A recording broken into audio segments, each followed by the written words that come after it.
দর্শক, রাকসু কোষাধ্যক্ষের কার্যালয় ঘেরাও করেছে ছাত্রদল। এই বিষয়ে আরো জানাতে যুক্ত হচ্ছেন সহকর্মী মতিউর মুর্তজা।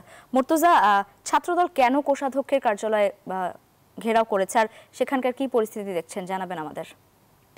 রাকসু কোষাধ্যক্ষের কার্যালয় ঘেরাও করেছে ছাত্রদলের নেতাকর্মীরা। তারা বলছেন যে প্রথম বর্ষের শিক্ষার্থীদের ভোটার করে তারপরে রাকসু নির্বাচন সম্পূর্ণ করতে হবে, এই দাবিতে তারা অবস্থান নিয়েছেন এবং এর আগেও তারা 5 দফা দাবি কিন্তু রাকসু নির্বাচন কমিশন এবং বিশ্ববিদ্যালয় প্রশাসনের কাছে দিয়েছিলেন। তারা বলছেন যে তাদেরকে বারবার আশ্বাস দেওয়া হলেও রাকসু নির্বাচন কমিশন আজকে মনোনয়নপত্রের শেষ দিন হলেও তাদের সেই দাবি পূরণ করেনি। বাধ্য হয়ে তারা রাকসু নির্বাচন কমিশনের যে কার্যালয়, কোষাধ্যক্ষের কার্যালয়, সেখানে অবস্থান নিয়ে আন্দোলন রেখেছেন। আমরা আর সেই ছাত্রদলের আন্দোলনে ইউটিএব রাজশাহী বিশ্ববিদ্যালয় শাখার শিক্ষকরা সংহতি জানিয়েছেন, তারা যোগ দিয়েছেন। আমরা ইউটিএব রাজশাহী বিশ্ববিদ্যালয় শাখার সাধারণ সম্পাদক অধ্যাপক ডক্টর জাহাঙ্গীর হোসেনের সঙ্গে একটু কথা বলবো যে আসলে ছাত্রদলের দাবির প্রতি আপনারা সংহতি জানিয়েছেন কিনা।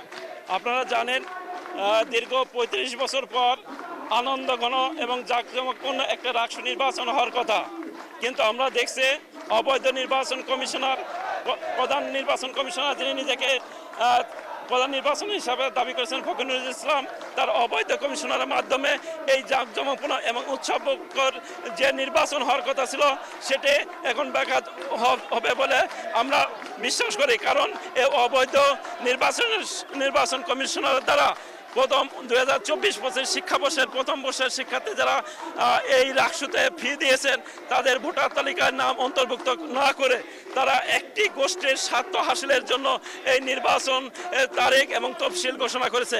আমরা বলতে চাই জাতীয়তাবাদী শিক্ষক বা ইউটিএব রাজশাহী বিশ্ববিদ্যালয়ের ইউটিএবের পক্ষ থেকে ছাত্রদল আজকে যে অবস্থান কর্মসূচি দিয়েছে সেই কর্মসূচির সাথে এবং নবীন যে প্রথম বর্ষের শিক্ষার্থী তাদের ভোটার তালিকায় নাম অন্তর্ভুক্ত করার দাবিতে আমরা ছাত্রদলের সাথে একাত্মতা ঘোষণা করছি এবং সংহতি প্রকাশ করে তাদের পাশে দাঁড়ানোর চেষ্টা করছি।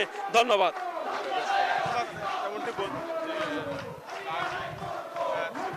শিক্ষার্থীদের যে ছাত্রদলের যে দাবি প্রথম বর্ষের শিক্ষার্থীদের ভোটার করা, সেই দাবি আদায় না হওয়া পর্যন্ত কর্মসূচি অব্যাহত রাখবেন তারা এবং ইউটিএব রাজশাহী বিশ্ববিদ্যালয় শাখা শিক্ষার্থীদের দাবির সাথে একমত পোষণ করেছেন এবং দাবি আদায় না হওয়া পর্যন্ত তাদের কর্মসূচি অব্যাহত থাকবে। আমরা রাজশাহী বিশ্ববিদ্যালয়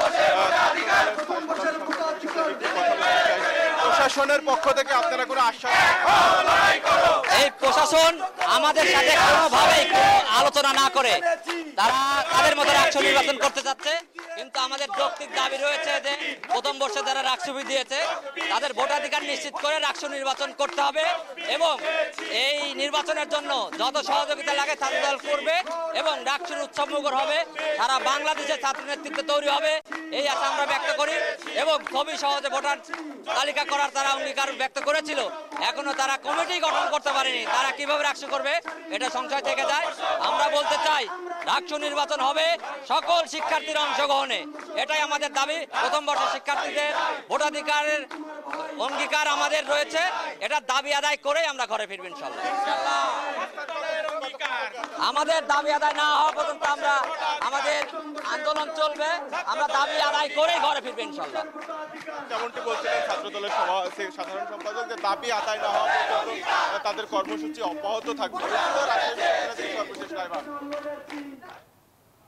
মুর্তজা, ধন্যবাদ আপনাকে।